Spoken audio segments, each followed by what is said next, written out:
doing? You know, during the heights of the bombings in London, you remember that, well, I wasn't around, but I read about it. Because back when I went to school, I think we learned some things about history and about civics and those sorts of things. I'm not so sure that happens a lot now.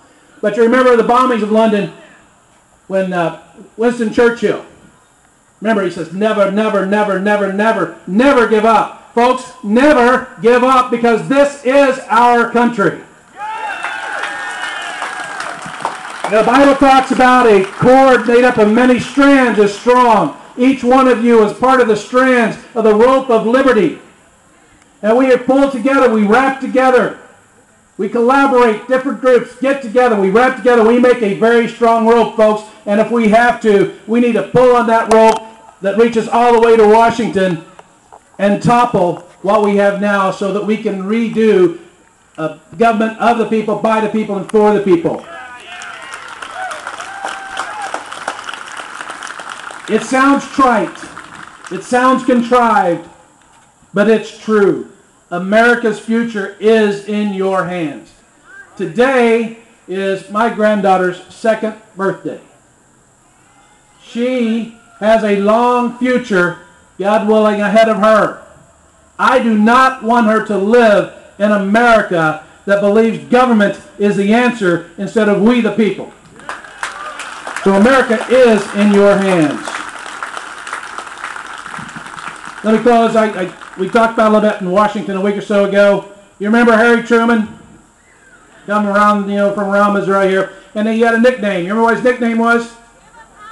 Give him hell, Harry.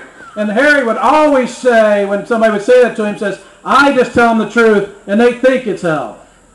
Folks, you need to tell the truth. You're doing it. You need to keep doing. Do not weary in well-doing. Never, never, never give up. God bless you. God bless America.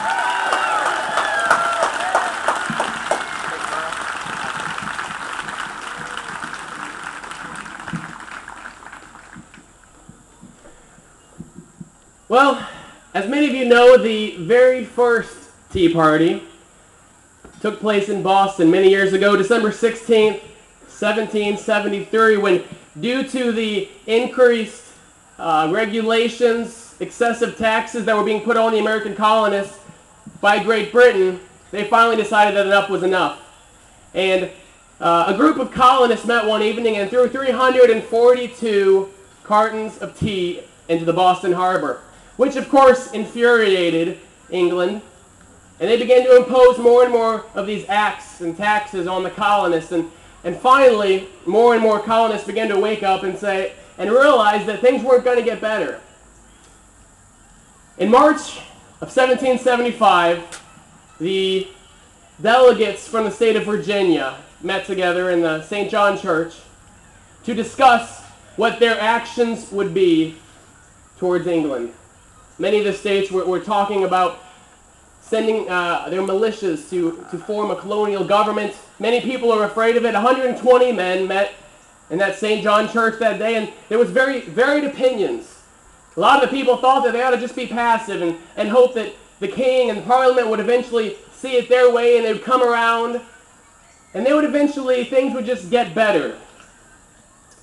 But there was a whole other side to the story. Most of the people there didn't think this was going to happen. Many of the people realized that they'd been going on long enough and things were only getting worse, not getting better.